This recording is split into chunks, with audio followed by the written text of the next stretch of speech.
Oi, gente, a paz do Senhor, sejam todos bem-vindos. Última aula, né? Dá aquele aperto do coração. Um mês se passou aí e Deus é muito generoso conosco por essa oportunidade de estar aqui, aprendendo um pouco mais sobre livros poéticos, juntamente com o professor Elton. E inicio essa noite com a gratidão a Deus por essa oportunidade de também estar aqui, ouvindo, né? Então, Deus, eu agradeço a Deus por tudo que Ele nos permitiu essas 4 aulas aqui de estarmos juntos aprendendo. E como nós estamos vendo aqui o Gregório, eu quero pedir para você, Gregório, inicia a oração aqui para nós e já passo para o professor Elton a palavra. Amém. Vamos lá, Gregório. Tá, ok. Senhor, muito obrigado, Pai, por esse tempo, por esse mês que nós tivemos aí junto com o professor Elton, aprendendo um pouquinho mais da sua palavra, aprendendo um pouquinho mais de livros poéticos, Pai, aprendendo um pouquinho mais do Senhor. Te agradecemos, Pai, por tudo que o Senhor nos proporcionou nesse tempo e te pedimos que o Senhor abra o nosso entendimento, nos dê sabedoria para entendermos, Pai, mais uma aula, aprendermos um pouquinho mais de Ti. E te agradecemos, Pai, por todo esse tempo e pedimos, Senhor, fica conosco durante essa aula, permaneça conosco, é tão bom estudar sobre Ti ao seu lado, Pai. Nós te agradecemos e te pedimos em nome de Jesus. Amém. Amém. Glória a Deus, Gregório, pela tua vida. Glória a Deus pela vida da Joyce também. Ontem ela estava comigo em hermenêutica e quero fazer justiça também, agradecer, né, porque ela me auxiliou, não só em hermenêutica, mas aqui também em livros poéticos, essas 4 semanas, 4 segundas e 4 terças-feiras comigo, me ajudando bastante. Então, glória a Deus pela tua vida, Joyce, viu? Que o Senhor te recompense mais e mais no teu ministério, na tua vida pessoal, viu? Você se tornou uma querida por essa disposição que você tem. Glória a Deus pela tua vida, viu? E vamos lá, né? Hoje é a nossa última aula e a gente vai conversar sobre Eclesiastes e Cântico dos Cânticos.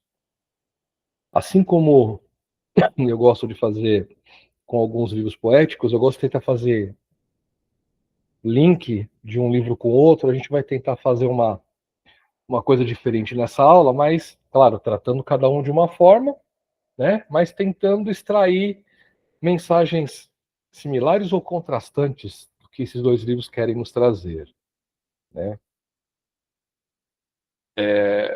Eu achei que ia ser uma aula curta, de verdade, mas tem bastante conteúdo. Eu não vou correr, a gente vai, né? Até o tempo que der. Aquilo que der para eu pular, eu vou pular, mas deram 53 slides, deu bastante. Vai dar uns 52, 50, mais ou menos. Tem bastante.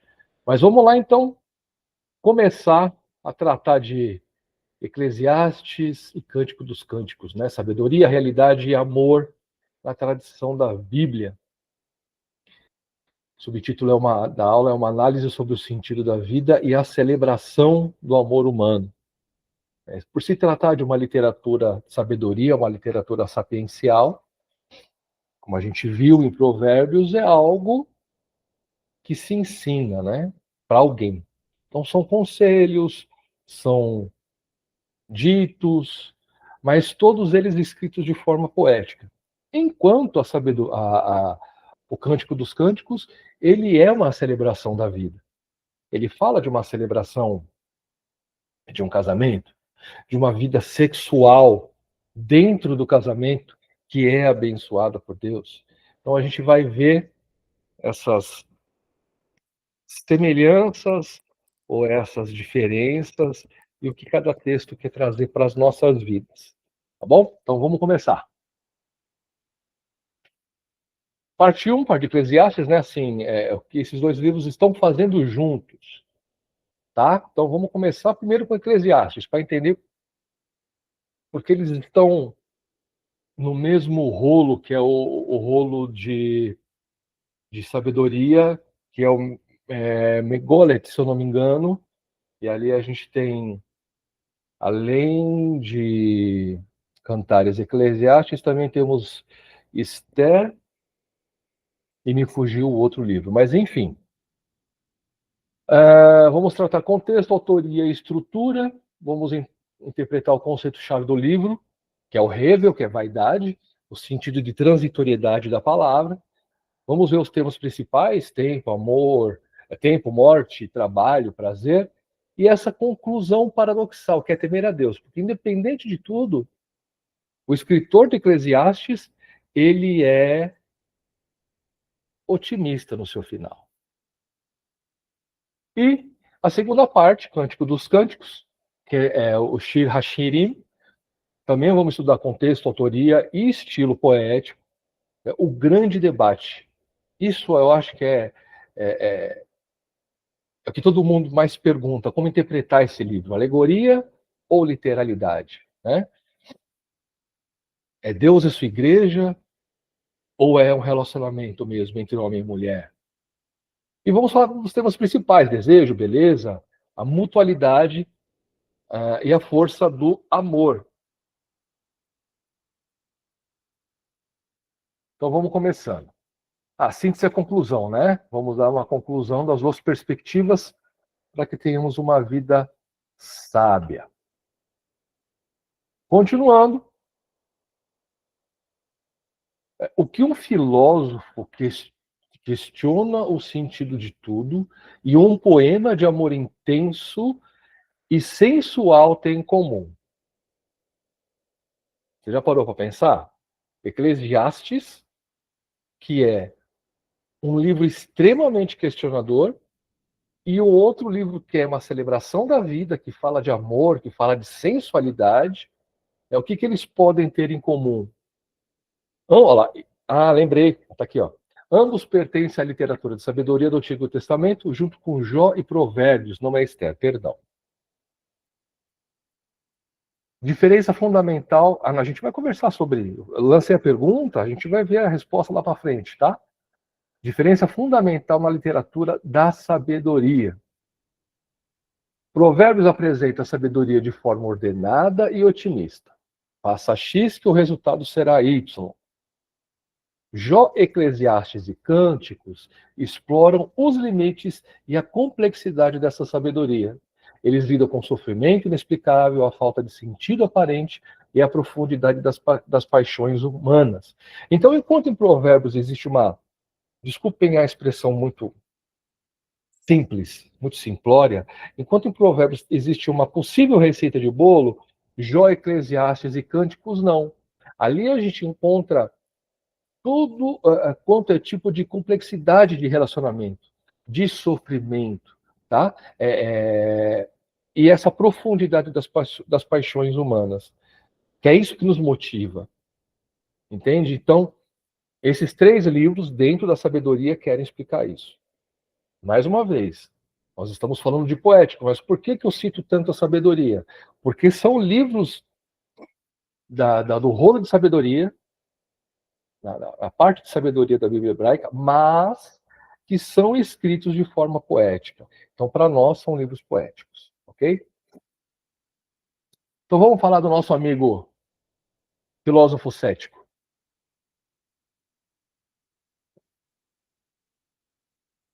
Vamos falar da ficha técnica do livro. É o Kohelet, que quer dizer pregador, mestre, aquele que congrega em uma assembleia. O nome Eclesiastes corresponde ao grego da Septuaginta, Eclesiastes, que deriva o título em português. O nome em hebraico é Kohelet, certo? Que significa o pregador. Autor. Apresenta-se como filho de Davi, rei em Jerusalém, tradicionalmente associado a Salomão. Mas a linguagem sugere uma data posterior, período persa no século V ao terceiro antes de Cristo. Outro problema seria que, se o autor se comporta como um indivíduo sem qualquer poder para combater a opressão, principalmente os pesquisadores entendem que existem diferenças de linguística, de linguagem, no livro e de outros escritos de Salomão, como, por exemplo, a ausência de postura real. Isso é aqueles que afirmam que Salomão não tenha escrito o livro na sua totalidade, tá? Apesar de ser bem pouco provável que Salomão tenha escrito a obra, muitos ainda acreditam a autoria a ele. Perceba que toda a obra foi responsável pelo autor, capítulo 1 até o capítulo 12, enquanto a conclusão foi escrita por um editor ou discípulo. Está lá no capítulo 12, versículo 9. Então a gente tem essa possível autoria, mas também a gente tem uma conclusão que foi feita por uma segunda pessoa. A autoria é academicamente debatida. Ainda não tem fechamento de quem tenha sido o autor do livro, tá?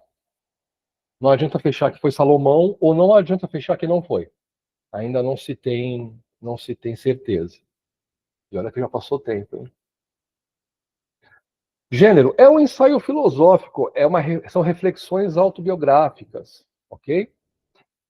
Palavra-chave, é essa daqui. Revel, que significa vaidade. E esse é um texto muito chave, né? Tudo é vaidade. O autor, ele usa muito esse termo, tudo é vaidade. Até um certo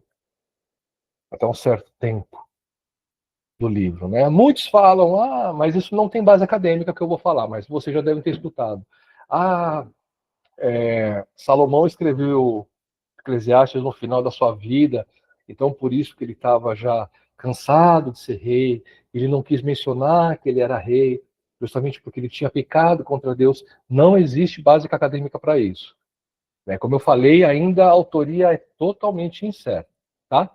A gente não vai ficar discutindo algo que se grandes teólogos, grandes biblistas não chegaram em lugar nenhum, imagina nós aqui, né?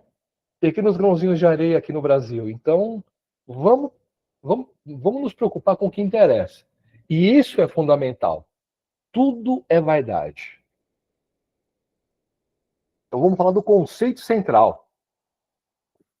A tradução tradicional é vaidade, ok? Mas, depois do intervalo, eu vou trazer para vocês um comentário para vocês darem uma olhada como a gente pode buscar esse tipo de interpretação, tá? Mas a palavra por si só significa vaidade. Porém, ela tem um significado muito mais profundo, que é literalmente vapor, sopro ou fumaça. Eu sei que sou estranho, mas aí a gente vai entender o contexto.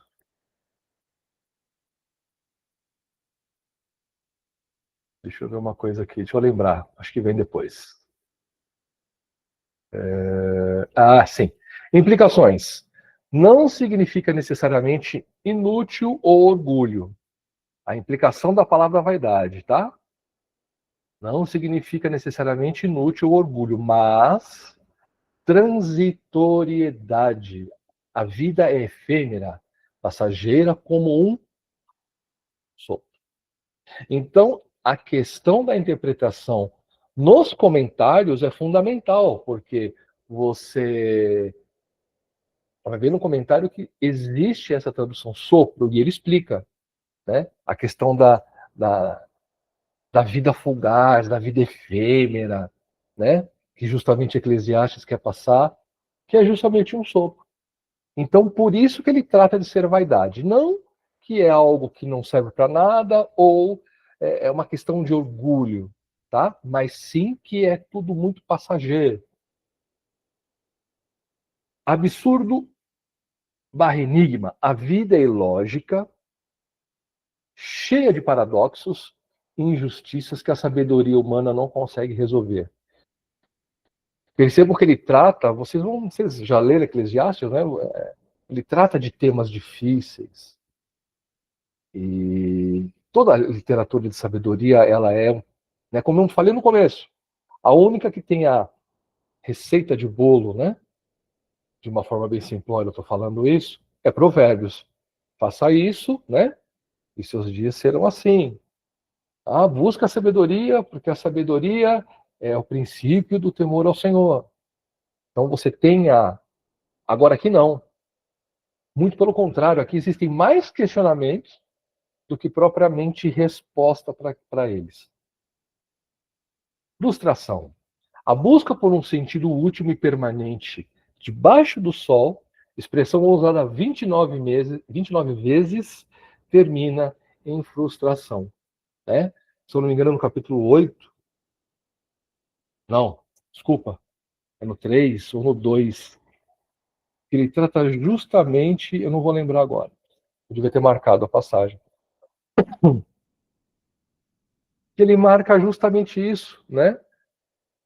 Tudo é vaidade.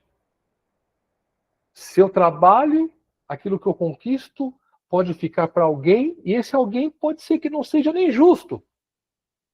Pode ser que seja uma pessoa ruim, né? Então, percebam que existe uma frustração, uma amargura no jeito de escrever, no jeito de se posicionar do pregador, do Kohelet. Mas, apesar de tudo isso, no final a gente vê uma posição totalmente oposta. Imagina assim, imagine você numa situação dessas, questionando muitas coisas da vida.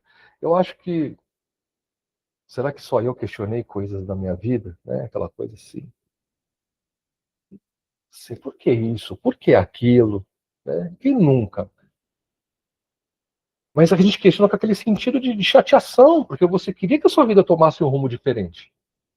Mas no final você se posiciona e você continua crendo porque Deus é Deus. É igual Abacuque, né? 3,17. Ainda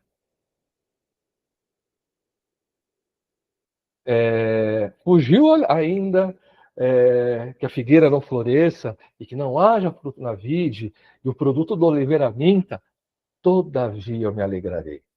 Perceba que existe um questionamento, existe uma frustração nessa frase, mas ao mesmo tempo ele diz, olha, eu ainda continuo crendo. Aqui é a mesma coisa. O pregador ele está cansado, ele viu coisas, ele passou por coisas,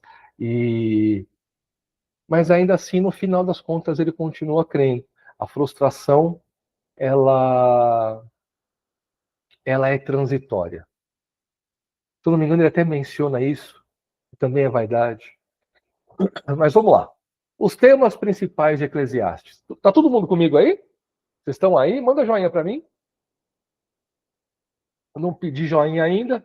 Gregório, Maico, é Maico, né? Silvio, Nice. Oh, glória a Deus, vocês estão aí comigo. Vamos lá então. Vamos lá, que fica todo mundo quietinho, né? Então aí a gente fica. Principal tema, defesa da fé. Por incrível que pareça, no livro encontram-se temas existenciais e, por vezes, a sua canonicidade foi questionada. A canonicidade do livro de Eclesiastes. Isso porque temas importantes da teologia judaica estão ausentes, como o tratamento e cuidado de Deus com seu povo. Não existe aliança. Não faz menção aos profetas. Não existe menção da lei. E tão pouco Israel e aliança feita entre Deus e o seu povo. O pregador também insinua ter perdido sua fé com o decorrer dos anos. Não existe.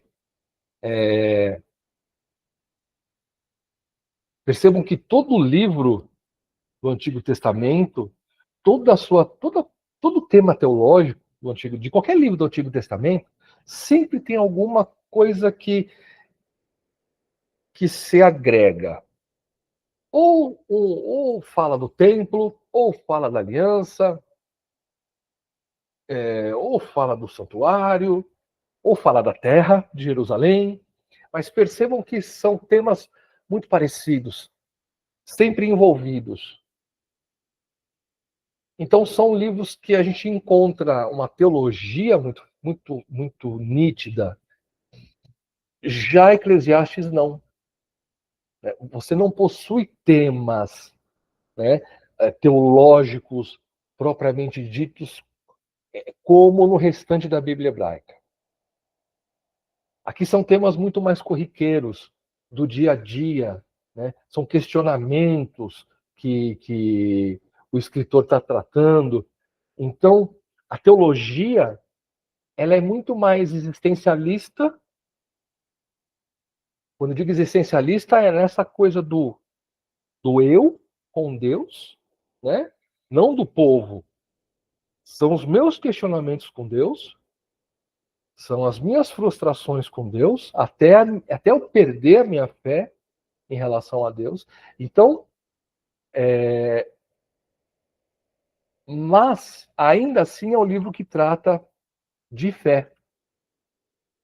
O que precisa ser compreendido, e foi por muitos eruditos, é que o Kohelet representava o lado cético quanto à teologia judaica. Ele concordava com a sabedoria, mas desafiava algumas de suas crenças, porque não encontrava a sua prática na vida dos israelitas. Então aí, a frustração, propriamente, não é necessariamente com Deus. É por isso que ele, de maneira alguma, ele, até no final do livro, ele vai dizer sobre temer a Deus, sobre, né, continuar crendo em Deus. A preocupação dele é quanto à prática religiosa, é quanto à prática teológica que não estava surtindo efeito. Percebam que depois da constituição dos escribas, Israel debandou, né? Vocês fizeram históricos comigo, vocês lembram que deu aquela debandada geral depois de Esdras. Por quê?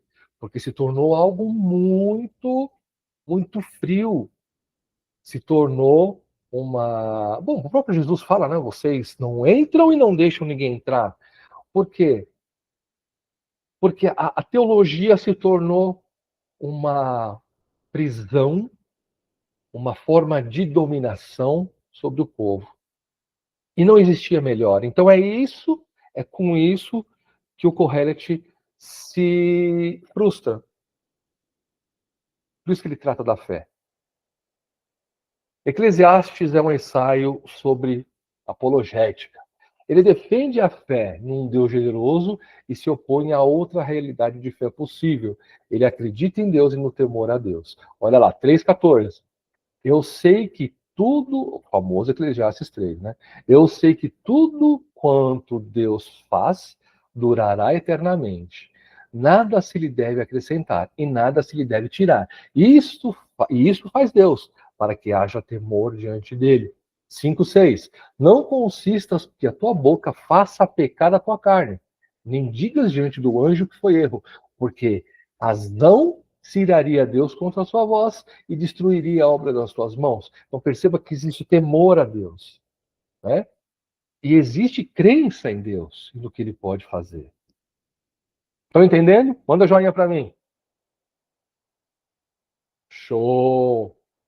Vocês são tudo inteligente demais, gente. Vocês são a alegria do professor.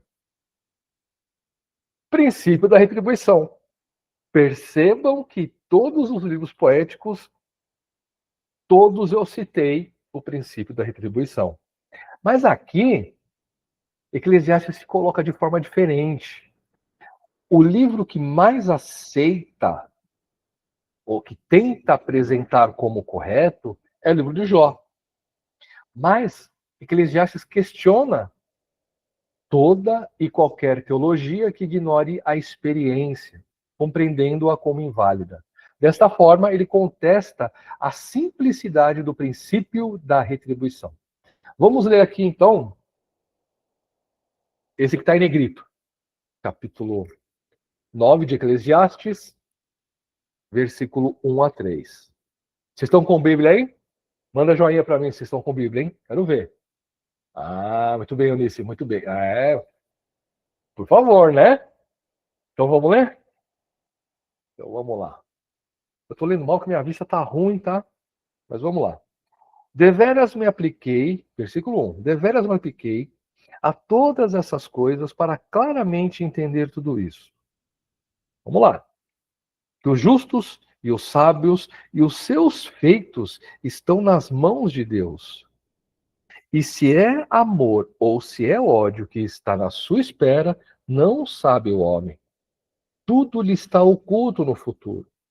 Tudo sucede igualmente a todos. O mesmo sucede ao justo e ao perverso, ao bom, ao puro e ao impuro, tanto ao que sacrifica como ao que não sacrifica, ao bom como ao pecador, ao que jura como ao que teme o juramento.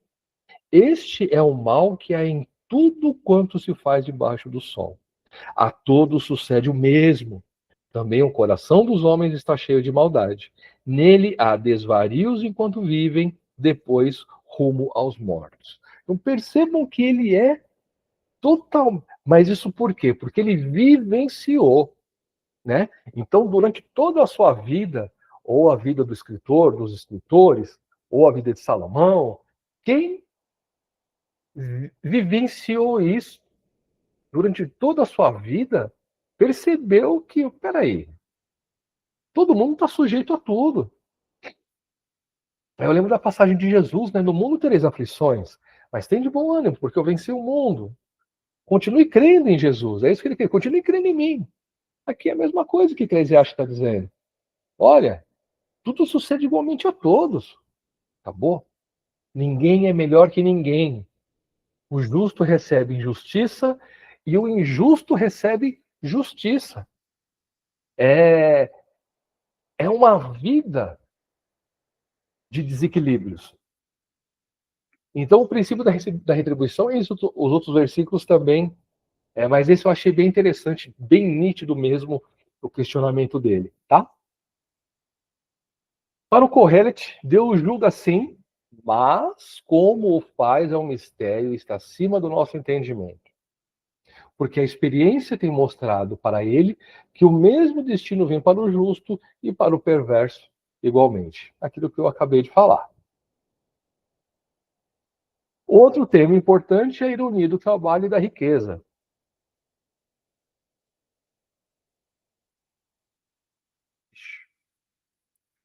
Trabalha-se a vida inteira para acumular riquezas que serão deixadas para outro, talvez para um tolo. Eclesiastes 2, 18 a 21. Esse texto eu achei muito legal. De 18 a 21. Vou ler. Também aborreci todo o meu trabalho, com que me afadiguei debaixo do sol, visto que o seu ganho eu havia de deixar para quem viesse depois de mim, ou seja, uma herança. E quem pode dizer se será sábio ou estúpido? Contudo, ele terá domínio sobre todo o ganho das minhas fadigas e sabedoria debaixo do sol. Também isto é vaidade. Então me empenhei porque o coração se desesperasse de todo o trabalho com que me afadigara debaixo do sol, porque há homem cujo trabalho é feito com sabedoria, ciência e destreza. Contudo, deixará o seu ganho como porção a quem por ele não se esforçou. Isso também é vaidade e grande mal. Outro tema. Então percebam que quem aqui... Eu estou vendo que está calor, tá? Mas eu vou chegar bem pertinho de vocês. Quem aqui, no seu trabalho, já não passou por uma situação parecida? O cara trabalha, não é visto pelo patrão. Aí vem um cara que adora passar a perna em todo mundo, é promovido. São coisas diferentes, mas o que eu quero dizer é, a vida é cheia de desequilíbrios. E é isso que o Kohelet estava dizendo. Então, trabalhar, para deixar uma herança para que eu não sei para quem vai ser, é vaidade. Não tem sentido, né? É frustrante.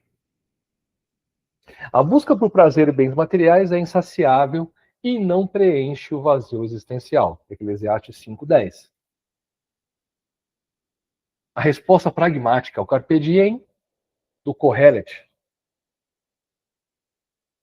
Ou seja, carpe diem seria... Todo mundo sabe o que quer dizer carpe diem? Vou aqui para o irmão. Basta cada dia o seu mal, viva o dia hoje, né? Então, aproveite ao máximo o dia de hoje. Tá? Então, é isso que quer dizer carpe diem, viva o dia. Diante do revel, da vaidade, né? Do sopro, da transitoriedade. A resposta não é o desespero, mas o usufruto das dádivas simples e presentes de Deus. Então, viva o dia, mas viva prestando atenção, não na riqueza, que você vai deixar para alguém que você nem sabe quem é, mas nas dádivas simples e nos presentes de Deus, aquilo que Deus tem para você. Olha lá, Eclesiastes 2:24. Não há nada melhor para o homem do que comer, beber e fazer que a sua alma goze do bem do seu trabalho. Vi que também isso vem da mão de Deus. Isso não é vaidade, percebam? Isso não é fugaz, isso não é sopro.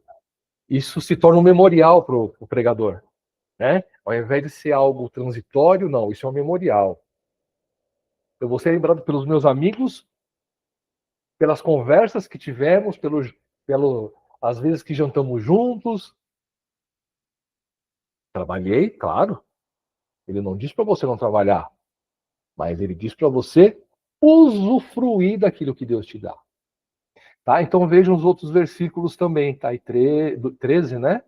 3, do 12 ao 13, o 5, 18, 9, do 7 ao 9. Aí vem a conclusão surpreendente de Eclesiastes. Então, após um livro de ceticismo e questionamento profundo, o epílogo oferece uma conclusão surpreendente e tradicional. Então, Eclesiastes 12, 13 e 14. Vamos ler? 12, 13 e 14. É o finalzinho. De tudo o que se tem ouvido, a suma é: teme a Deus e guarda os seus mandamentos, porque isso é o dever de todo homem. Porque Deus há de trazer a juízo todas as obras, até as que estão escondidas, quer sejam boas, quer sejam más. Mesmo ele sendo esse questionador, cético, tendo certeza que o mundo não é perfeito, que ele é todo desequilibrado, no final ele fala que teme a Deus. E confia nele porque no seu tempo, mesmo que tiver escondido, Deus vai julgar. De tudo o que se tem ouvido, fim é. Esse é o versículo. Eu acabei lendo aqui, tá? Teme a Deus e guarde os seus mandamentos, porque é isso. É o dever de todo homem. Porque Deus há de trazer o juízo a toda obra. E eu acho interessante, né? Porque o livro você pega uma sequência, né? Você fala, não, mas esse camarada ele é meio desanimador algumas vezes, porque ele encontra defeito em tudo, ou quase tudo. Nada tá bom. Mas no final, ele fecha com essa declaração de confiança e de temor a Deus. Né? Nada de diferente de nós, meu querido. Nada de diferente de nós. Se você nunca questionou a Deus, glória a Deus pela sua vida. Né? Mas se você já questionou, você não está sendo diferente do Eclesiastes. Você não está sendo diferente do pregador. Você também questiona, mas no final você fala: eu tenho confiança de que tudo será julgado pelo justo juiz. É isso que ele disse. Ou como Abacuque, ainda que eu não tenha nada, todavia confiarei no Senhor. Então percebam que, no fundo, Eclesiastes, ele não é um livro tão cético, mas ele é um livro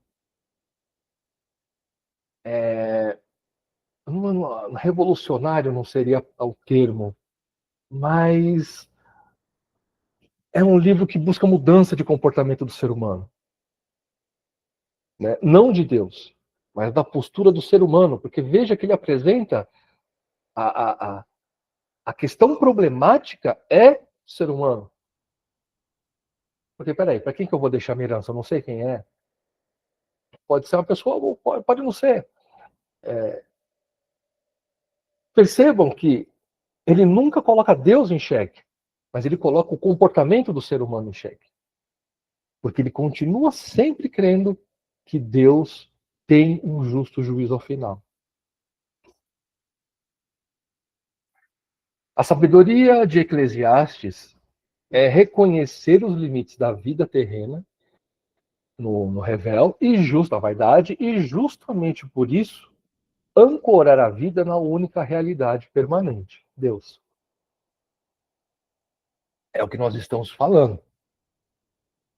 Ele trata desse relacionamento entre homens, do caráter do ser humano, que é questionável, né? O próprio Jeremias diz: maldito o homem que confia no homem.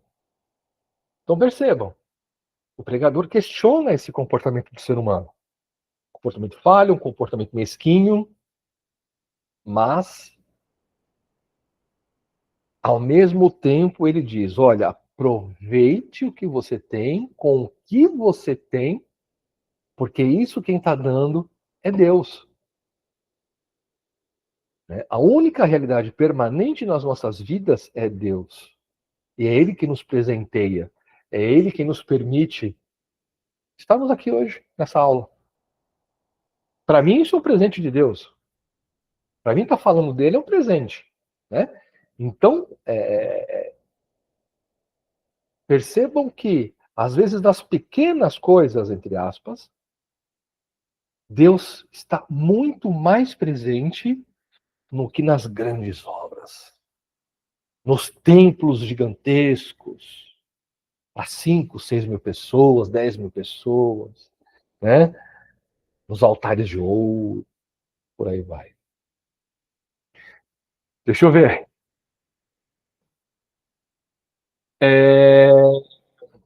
Cânticos dos Cânticos, um poema de amor. Eu vou propor o seguinte com vocês. São 20 para as 9.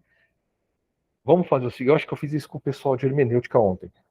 Para aqui, aí a gente volta daqui a 10 minutinhos, quando for 10 para as 9, e a gente vai até terminar os slides. Tudo bem? Beleza, Jô? Valeu, Denilson, beleza. Beleza. Nice, ok. Então tá. Gregório, ok. Então a gente volta 10 para as 9. Certo? Até já, então. Jô, se precisar sair, fica à vontade, tá? Fica tranquila. Tá bom? Até já, pessoal.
Quem mais está comigo? Já está todo mundo aqui?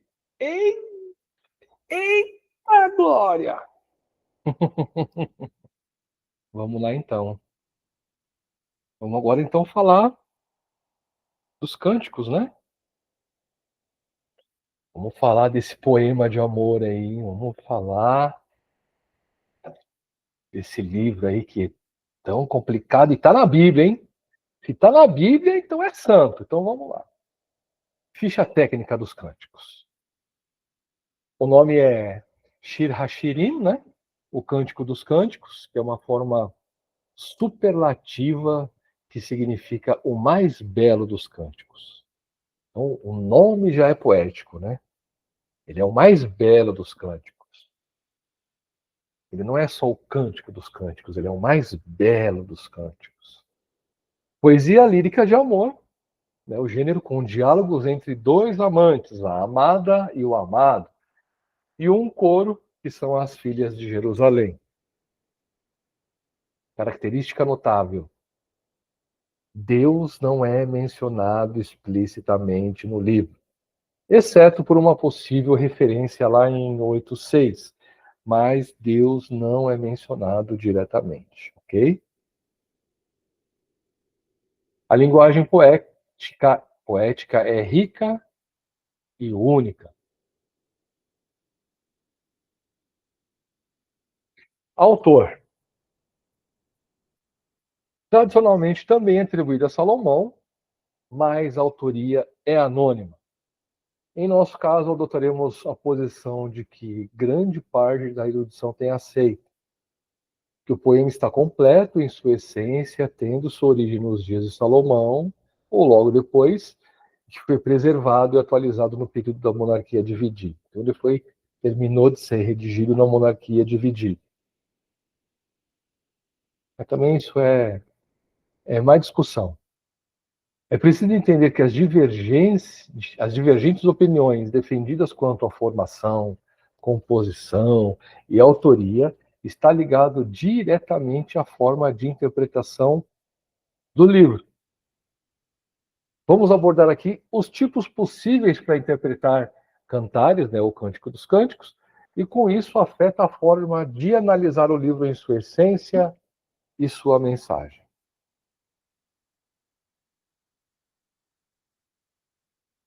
A primeira visão de interpretação é a visão alegórica. Vocês viram em hermenêutica comigo as figuras de linguagem, mas vamos dar uma rápida relembrada. Muitos entendem que o conceito da alegoria é afirmar uma coisa e significar outra. Mas ele é um conceito mais amplo, tá? Dentro de cânticos, que tem como significado falar ou proclamar. Sua proposição real é a de uma metáfora estendida. Então vamos entender o que esses dois camaradas aqui, esses dois teólogos, disseram a respeito disso. O método alegórico tem como ponto básico que determinada passagem não contém qualquer registro factual e nem é historicamente verdadeiro. Não se refere a algum evento do passado, mas trata-se meramente de um veículo de alguma verdade espiritual mais profunda. É isso que a alegoria quer dizer. Quando pegamos textos assim, esse tipo de metáfora estendida, ela é o quê? Ela quer contar uma história, eu acho que comentei isso com vocês, hermenêutica, não é real, mas ela usa, ela quer contar algo, uma verdade, ela quer passar uma verdade espiritual, e para isso o escritor usa de elementos não verdadeiros, não factuais, né, elementos fictícios, para se construir essa poesia, ou até mesmo essa narrativa, no caso de ser uma narrativa alegórica. Ignora-se o literalismo ou a historicidade do texto, pois tal fato jamais aconteceu. Então, na interpretação alegórica, Aquele diálogo ele nunca aconteceu. Ele é uma proposta para se transmitir algo. Então ele foi criado com a intenção de se transmitir algo. Os comentaristas, quando interpretam de forma alegórica Cantares, deixam de lado o relacionamento homem e mulher que existe no texto e partem para uma interpretação inteiramente entre Deus e seu povo, ou Jesus e sua igreja. Os cristãos evangélicos de língua inglesa adotaram este método por gerações. Ora, se você interpreta, então, que Jesus, que este texto é uma alegoria entre Jesus e sua igreja, ou entre Deus e Israel, você não pode compreender que é uma história de amor. Ok? Se você interpreta de forma alegórica, você tem que deixar de lado as questões verdadeiras, né? Então, não é um poema de amor. O poema de amor ele foi escrito com a intenção de explicar algo espiritual. É isso que a alegoria quer dizer. Tudo bem? Tem joinha aí? Tá tudo bem? Vocês entenderam? Beleza, beleza. Então tá bom. Tipologia. Tipologia é uma outra forma de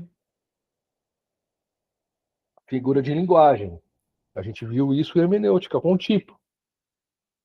O segundo método de interpretação é o da tipologia. Este método consiste em reconhecer a verdade do relato veterotestamentário, mas associa-o diretamente ao evento do novo.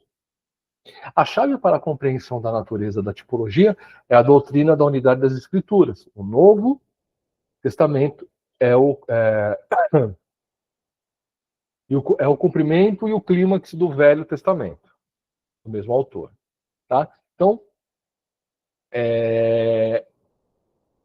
existe uma unidade nas escrituras, então aquilo representa Cristo e sua igreja, tá? Na tipologia. Então, você reconhece a verdade do relato do Antigo Testamento, mas ele também é uma espécie de alegoria, mas você vai associar aquilo ao evento do Novo Testamento. Judaísmo, amor entre Deus e Israel. Aí são os tipos, tá? De tipologia. Assim como o profeta Oséias, no capítulo 1 e 3, utilizou o seu casamento como ilustração da prostituta espiritual pela prostituição espiritual pela qual Israel passava. Eu esqueci de escrever aí, tá? E o cristianismo, amor entre Cristo e a igreja, ou uma alma individual. Um outro tipo de interpretação chamado de drama, é que o livro de Cânticos, ele foi escrito para ser uma peça de teatro ou para ser cantado. Então ele foi escrito com a intenção de ser cantado, representado durante festas específicas do Antigo Israel. Tá? Aqui, mas é muito provável que isso não seja uma interpretação mais correta, porque a gente não encontra, se fosse uma peça de teatro ou se fosse para ser cantado, a gente reconheceria as divisões dessa possível peça de teatro. Ato 1, segundo ato, epílogo, né? Ou música, refrão, estrofe.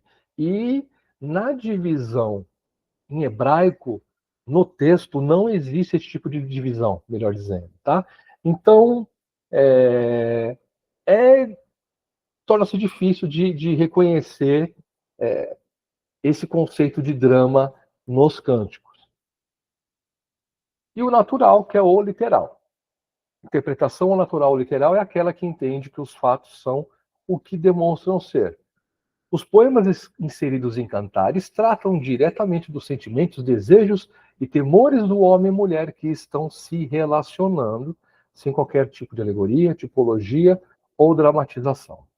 Para que não sejam abordados assuntos com conotação sexual que são apresentadas no texto. As escrituras, então, aqui é o grande problema, né? As escrituras condenam a sexualidade ilícita, mas dentro do casamento é extremamente comum essa tratativa, né? Então,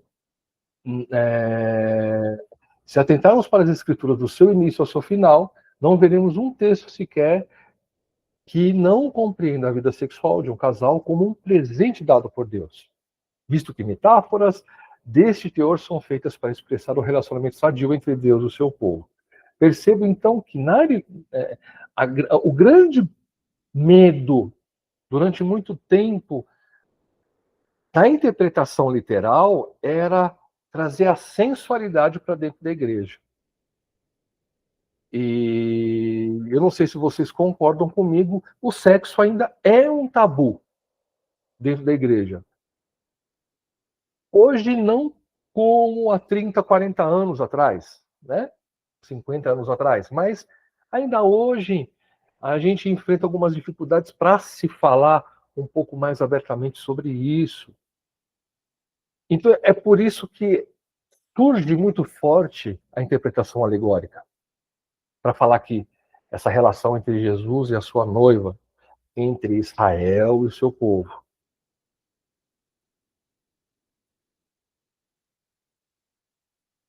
Antes que você me pergunta, eu coloquei a pergunta para você, tá bom? Qual é o melhor método? Essa é a pergunta que não quer calar, querido aluno. Essa é a pergunta que não quer calar, mas vamos lá. O ponto de partida sempre, sempre, sempre deve ser a interpretação literal. Em todo texto, tá? Lembram disso da hermenêutica, né? O consenso acadêmico é claro. O autor original pretendia escrever sobre o amor humano. Bom, então a gente não pode descartar a literalidade. Porque a intenção do escritor era realmente falar de uma relação entre homem e mulher. Se vocês leem os cânticos, vocês vão ver aqui elementos de montanhas, de animais, de vegetação, que são associadas a partes do corpo masculino e a parte do corpo feminino. Então, é nitidamente claro que o autor queria escrever sobre o amor humano.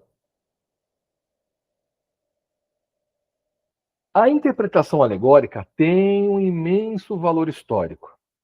Ela mostra como as comunidades de fé, ao longo dos séculos, se esforçaram para encontrar relevância teológica no texto e conectá-lo com sua fé. Ela não deve ser descartada, mas compreendida em seu contexto. Então foi aquilo que eu falei. A igreja ela passou por um período árduo, onde, inclusive na Idade Média, começando dessa época, onde não podia falar sobre a palavra prazer, era proibido ser citada na Igreja Católica. Você não podia, prazer era pecado, de qualquer espécie. Por isso que os monges viviam em reclusão e pecavam, né? E depois a Igreja Protestante, de certa forma, também aderiu a isso. Não que tinham as penitências, mas o sexo nunca foi falado abertamente. Por isso que se tentou arrumar uma forma, já que está na Escritura, a gente precisa interpretar isso para a igreja. E a partir daí, a alegoria de que Deus, Israel, igreja, Jesus, noiva Jesus, tá? Mas ela precisa ser compreendida no seu contexto. Contexto da igreja, ok? O contexto da igreja. Por que a igreja interpretou assim? Ela passava por isso, por isso, por isso, por isso. Existe uma terceira via, que é a leitura tipológica, que a gente viu, né? Muitos teólogos hoje propõem uma abordagem que integra o melhor dos dois mundos. Podemos ver o livro literalmente como uma celebração do amor humano e, ao mesmo tempo, ver nesse amor um tipo ou um eco do amor de Deus. A intensidade, a paixão, a exclusividade, a beleza do amor humano, no seu melhor, nos dão um vislumbre uma pálida imagem do amor que Deus tem pelo seu povo. Na tipologia, fazemos uma mescla da literalidade e da alegoria. Então eu não esqueço da proposta inicial, mas ainda eu tento fazer essa contextualização do texto para as nossas vidas. Portanto, a resposta mais completa é interpretamos Cântico dos Cânticos literalmente como uma celebração do amor humano divinamente inspirado, que pode também funcionar como um modelo poderoso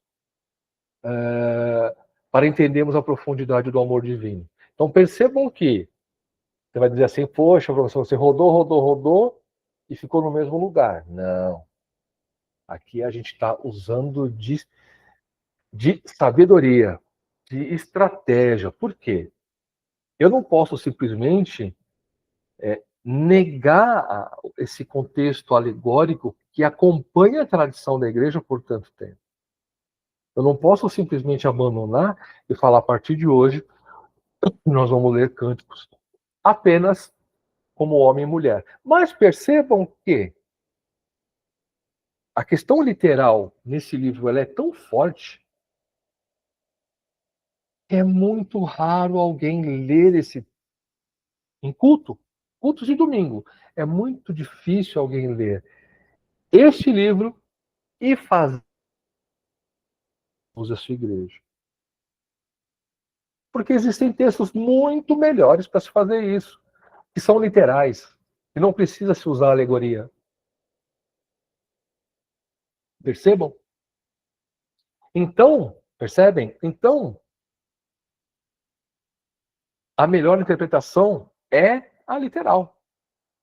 Mas não descarte, lembrando sempre do contexto da alegoria, da interpretação alegórica para esses versículos dos capítulos de Cânticos. Tudo bem? Compreenderam? Manda joinha para mim. Quem quiser falar alguma coisa, pode falar, fica à vontade. Tá? Porque são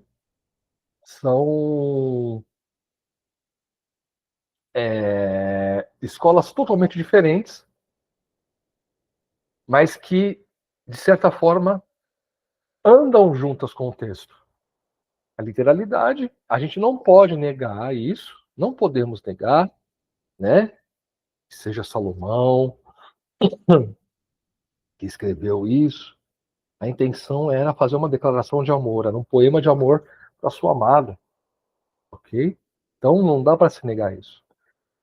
Mas como a igreja incorporou essa tradição por conta de todo o seu contexto, você pode ainda usar de forma muito inteligente a questão da alegoria em Cânticos. Mas como eu falei, existem textos muito melhores que são literais, que mostram como Deus ama a sua igreja e como deve ser o nosso amor por Deus. Tá? Então, por isso que eu particularmente prefiro a maneira literal de se entender esse texto.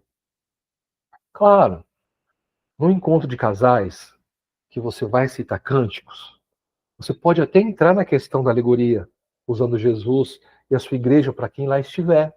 Mas isso é uma questão pontual. Tá? O ponto de partida deve ser a interpretação literal. Nossa, eu acabei falando tudo e já até pulei o slide, mas tudo bem. O consenso acadêmico é claro, o autor original pretendia escrever sobre o amor humano, ignorar isso é desrespeitar o texto. O livro celebra um dom de Deus, mesmo sem mencioná-lo pelo nome. A interpretação alegórica tem um valor histórico, ela mostra como as comunidades de fé, isso a gente já passou, então eu vou andar. Outro tema. Foi ficha técnica, agora são os temas de cânticos. A celebração do desejo mútuo Exatamente, é o desejo mútuo. Diferente de muitas literaturas antigas, o desejo é expresso de forma mútua e recíproca. Isso é muito interessante, porque aqui nesse poema, a mulher tem uma voz muito forte ao declamar o seu amor pelo seu amado, né? Acabei antecedendo a frase, né? A voz feminina é proeminente e forte. Ela frequentemente toma iniciativa buscando o seu amado. Cantares 3, 1, 4. Eu sou do meu amado e o seu desejo é por mim. Cantares 7. Tá? Então, não é só o amado que tem voz ativa, ela também expressa. Então, é uma celebração do amor, do desejo entre duas pessoas, entre homem e mulher. A beleza do corpo e da natureza.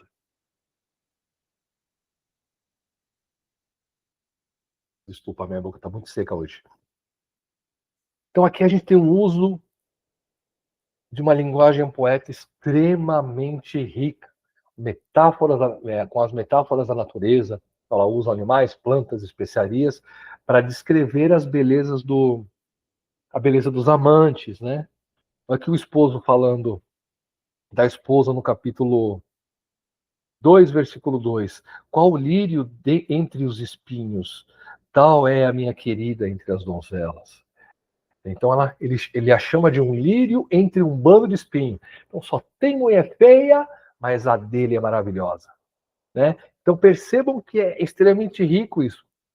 Claro que a gente hoje, por isso que eu falei, a poesia oriental é totalmente diferente da nossa. Os elementos, as figuras, apesar de serem iguais, elas são usadas de forma diferente. E aí a gente encontra uma frase dessa. Eu acredito que vocês aqui, muitos de vocês sejam casados, os maridos. Tenta falar isso para sua esposa hoje à noite. Qual o lírio entre os espinhos? Tal é a minha querida entre as donzelas. Ela vai perguntar se você bebeu. Porque a gente não fala assim, né? Mas percebam essa riqueza poética, é uma estrutura, nada é por acaso, as palavras foram encaixadas. Já pensou nisso? As palavras foram escolhidas a dedo, né? Então, a gente não pode descartar esse valor que tem essa poesia, tá? Poemas que descrevem o corpo do amado da cabeça aos pés, como Cantares 4, de 1 a 7. Deixa eu só ver uma coisa aqui.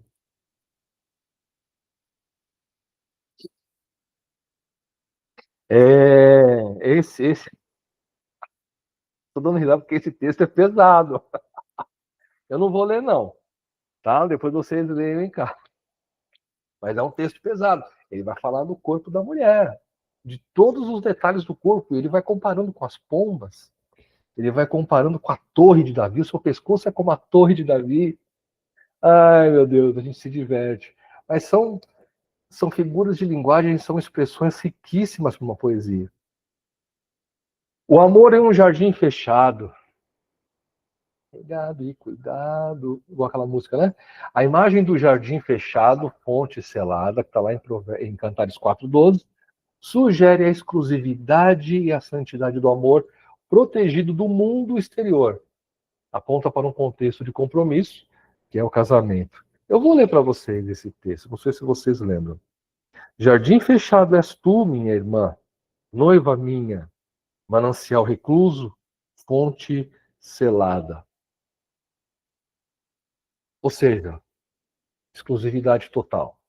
E essa exclusividade beira a santidade, né?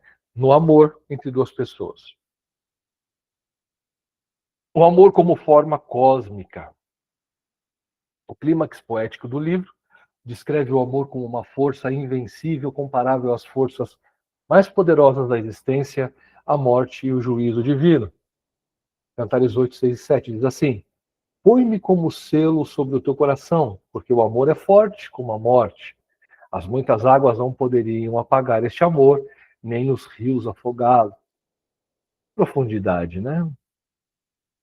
Esse versículo eu usei quando eu casei. O propósito dos cânticos. Outra questão muito importante que precisa ser tratada em nosso estudo. Qual que é o propósito? Qual é o propósito dos cânticos? A gente viu o propósito em Jó, em Salmos, em Provérbios, mas qual é o propósito de cânticos? Geralmente encontramos 3 categorias que podem responder. Cantar seria cultico, didático ou celebrante, ou uma combinação entre esses 3 elementos, cultico, didático e celebrante. Então vamos para o primeiro. Cânticos como ritual cultico. A opinião muito aceita entre os estudiosos é de que cânticos é a versão editada e adaptada de alguma cerimônia cananita ou mesopotâmica da fertilidade. Ou seja, lembra que eu falei que Israel foi muito influenciado, né? Pelos escritos de Canaã, já vinha sendo influenciado pelo Egito. Mas que isso seria uma versão editada e influenciada por alguma cerimônia cananita. Contudo, este elemento seria pouco provável, uma vez que faltariam elementos para a adaptação de um rito em cantares. É aquilo mais ou menos que eu já havia comentado para vocês. Como instrumento didático, apesar do propósito das escrituras ser o de instruir, cânticos possui este caráter, porém dificilmente foi escrito com essa intenção final. Lembra da hermenêutica, a intenção do autor? Né? Quem é o autor e qual é a sua intenção? E segundo essa categoria, o livro apresenta a pureza e beleza do amor sexual. Promove ideais de simplicidade, fidelidade e castidade e ensina virtudes de afeição humana e a beleza e santidade do casamento. Isso se ele for um instrumento didático, tá certo? Então, a gente apresenta aí a pureza do amor sexual, a ideias de simplicidade, fidelidade e castidade dentro do casamento, né? E se ele for um meio de celebração, cântico é uma celebração à vida. No poema, a natureza e humanidade do ser humano, homem e mulher, criado à imagem de Deus, são celebradas. Ambos se tornam um em suas expectativas e anseios, porque Deus lhes aproximou. O texto apresenta um homem amoroso e apaixonado por sua mulher que anseia por seu amado. Percebam que Deus está por trás disso. Não aparece diretamente, mas Deus está por trás, aproximando e fazendo o quê? Com que esse casal celebre a vida através de uma união, através do casamento, através de um romance. No início, propusemos a possibilidade de que o propósito de cânticos estaria na mistura das 3 categorias. Isso aqui está errado aqui, tá? Isso aqui tem que tirar. Cântico dos cânticos como celebração. As 3, ao cederem elementos para a formação desse livro sensacional, nos ensinam que é possível cultuar, aprender e celebrar. Com este conjunto de poemas e independentemente de sua mensagem ou propósito, ela é inspirada por Deus e esse é o motivo de permanecer no cânon. Então é por isso que Cânticos continua sendo um livro canonizado, aceito como inspirado por Deus, né? Porque a gente consegue perceber, mesmo que indiretamente, um culto a Deus por 2 pessoas que se amam. A gente consegue aprender a questão da sexualidade, a questão do amor dentro de um casamento e celebrar a vida, né? Porque é aquilo que Eclesiastes fala. A gente tem que se apegar às pequenas coisas que Deus nos proporciona, né? E celebrar a vida através de uma união, de um casamento, é uma forma de celebrar aquilo que Deus coloca nas nossas mãos. Eu achei que ia demorar, mas não. Já estamos indo para o final. Síntese, né? Então vamos aqui, vamos estudar, vamos começar a comparar fazer um diálogo entre Eclesiastes e Cânticos. Eclesiastes explora a vida debaixo do sol e conclui que, pelo ponto de vista puramente humano, tudo é transitório, tudo é enigmático, nada tem uma resposta justa e equilibrada. Ele nos dá uma perspectiva macro e realista da existência, uma perspectiva macro, porque a gente está tratando, né, da questão humana. Enquanto Cânticos mergulha em uma das experiências mais intensas e belas dentro dessa vida transitória, que é o amor humano. Aquilo que ele diz como sendo um sopro também inclui o amor humano. Ele nos dá, em Cânticos, a perspectiva micro e celebratória da existência. Enquanto em Eclesiastes a gente vê uma visão realista, ou como se diz por aí, né, nua e crua, aqui a gente celebra essa existência, mesmo sabendo que ela é difícil de ser vivida. Mas aqui, enquanto casal, enquanto a gente estiver nessa união, em santidade, buscando viver um para o outro, é isso que nos faz viver aquilo que Deus quer. O pouco, né? Quando digo pouco, é as coisas pequenas que Eclesiastes diz. A moeda de dois lados. Eclesiastes nos impede de idolatrar a vida terrena, mostrando seus limites. Agora, Cânticos nos impede de desprezar a vida terrena, mostrando beleza e potencial para a alegria. Por enquanto, existe um disparate entre as duas visões, né? Mas a sabedoria ela é completa. Por quê? Juntos, Eclesiastes e Cânticos oferecem uma sabedoria equilibrada e profundamente humana. É aquilo que eu já venho falando, né? A vida é dura, a vida é difícil, eu vou encontrar um monte de injustiça, eu vou passar.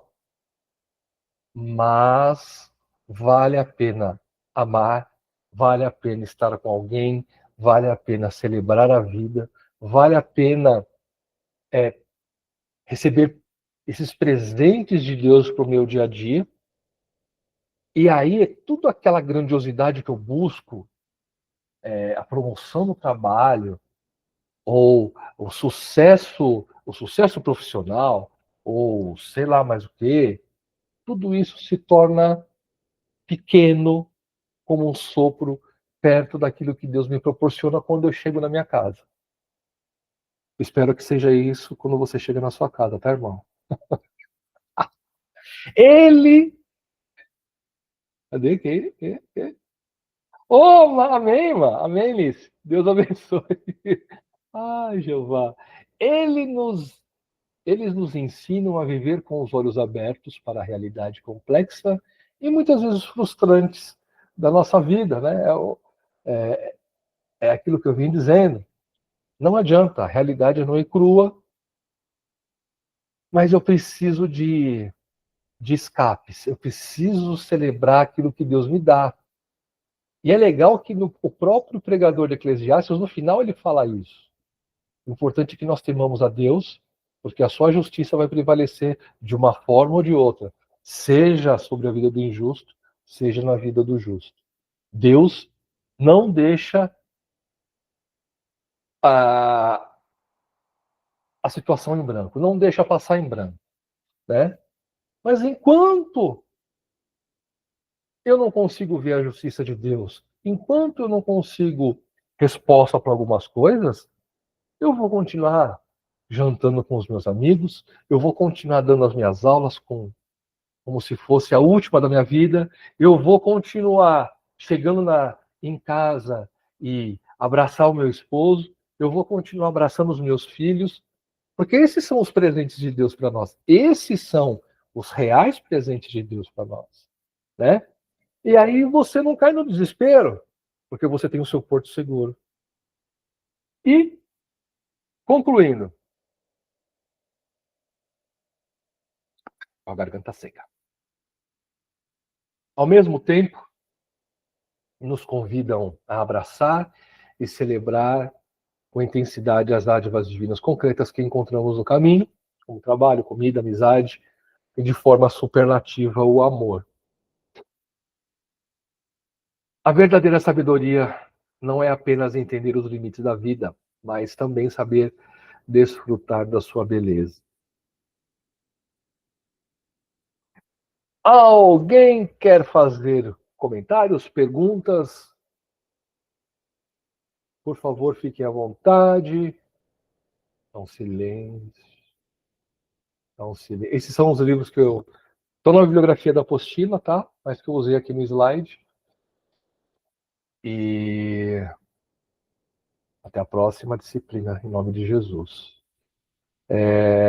Deixa eu botar todo mundo na tela aqui para eu ver todo mundo. Isto. Vitor, só tô vendo só no seu teto da sua casa aí, Vitão. Aê, garoto. Agora sim.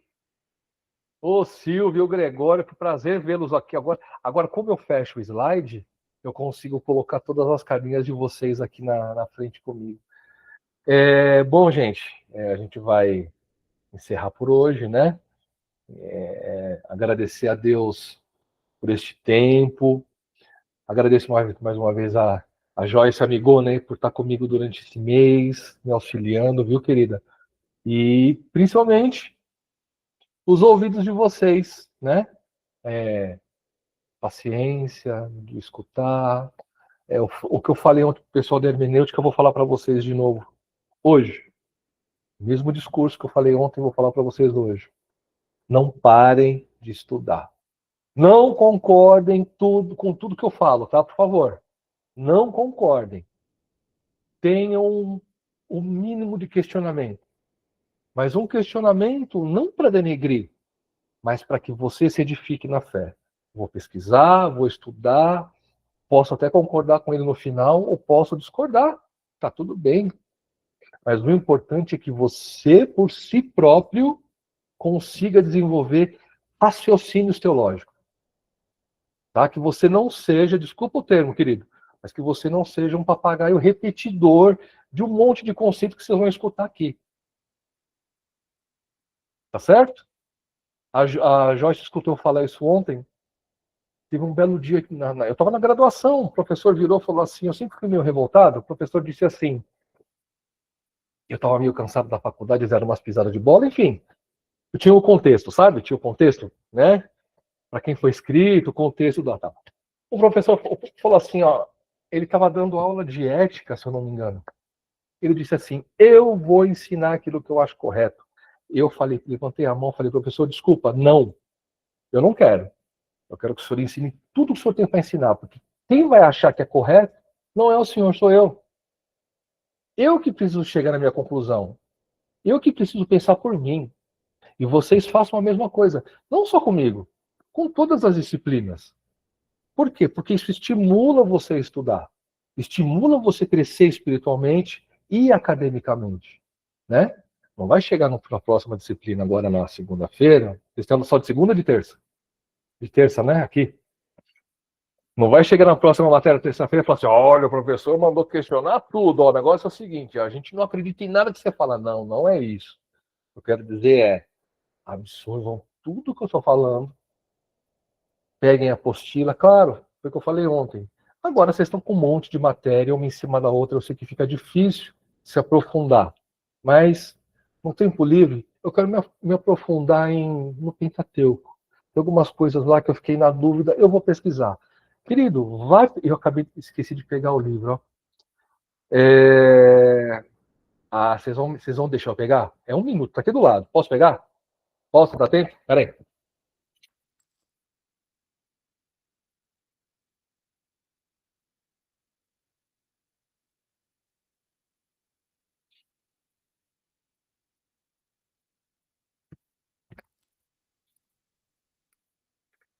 Esse é um dos. Esse se chama Dicionário Internacional de Teologia do Antigo Testamento. Esse aqui é só do Antigo Testamento. Ele tem 1.800 páginas quase. Eu usei e muito. Vocês vão ver que tem um... Eu não sei se dá para vocês verem aqui. Tem umas etiquetinhas aqui, tá vendo? Tudo isso aqui é a marcação que eu fiz para pesquisa. E aqui você tem as letras no hebraico e aí as palavras embaixo. Então isso é muito legal vocês terem. Um comentário bíblico desse é muito bom. Eu tenho um outro do Antigo Testamento que estuda os versículos e do Novo Testamento também. Então, essas coisas é importantíssimo para vocês. É caro? É caro. É caro, irmão. Infelizmente é.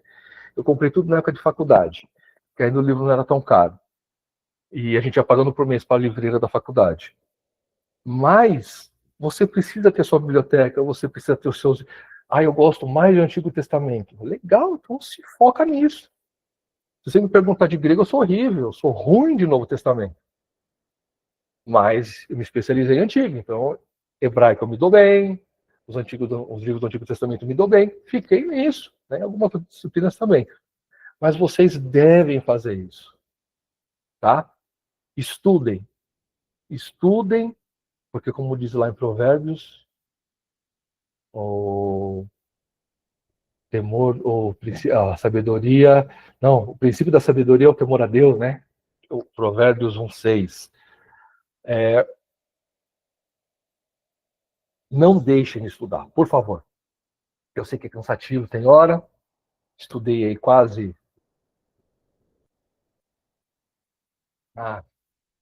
uns 10 anos aí. Aí depois eu dei uma acalmada. Mas se vocês querem fazer diferença no meio de vocês, vejam, fazer diferença para o reino, tá? Se você tiver com intenção errada, Deus te poda. Eu já te falo isso.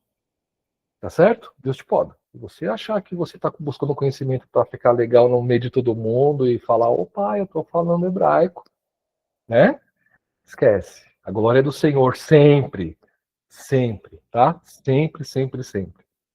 E espero revê-los novamente. Não sei quando agora. Talvez no próximo semestre. Que Deus nos permita estarmos juntos novamente. Foi um prazer. Foi muito bom estar com vocês, conhecer vocês, cada um num pedacinho do Brasil. E assim que der, eu vou aparecer no Paraná para conhecer a turma do Paraná aí, tá? Tá bom, Joyce? Assim que der, eu vou para aí. E vamos orar então, queridos? Fala, Denilson, levantou? Diga, antes da gente orar, pode falar. Boa noite, professor.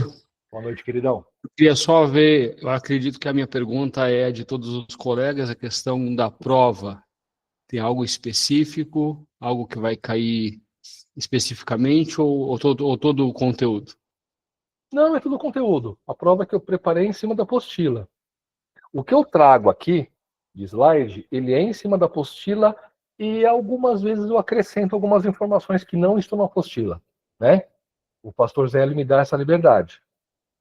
Qualquer lugar que eu vou, eu peço essa liberdade para às vezes acrescentar alguma coisa. Mas a prova está em cima da apostila. E fica tranquilo que não tá assustador não, tá? Pode ficar tranquilo. Certo? Beleza. Ok? Alguém mais quer falar alguma coisa?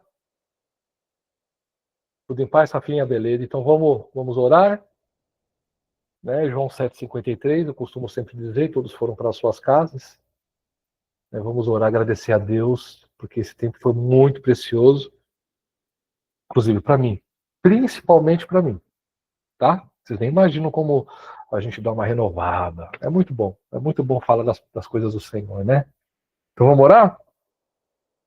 Senhor, eu quero te agradecer, eu quero te bendizer por esses 4 encontros que tivemos aqui, que o teu nome seja glorificado em tudo sempre, que o teu Espírito Santo faça uma obra completa na vida dos meus irmãos, que eu sei que aqui nós temos pastores, presbíteros, líderes, futuros pastores, então que o Senhor possa prepará-los academicamente e espiritualmente, que a tua graça, o teu favor possa alcançá-los nos ministérios, em suas casas, que eles possam ser diferença, que eles possam apenas por palavras, apenas por atitudes, já pregar o teu evangelho e que o teu reino cresça através da vida deles.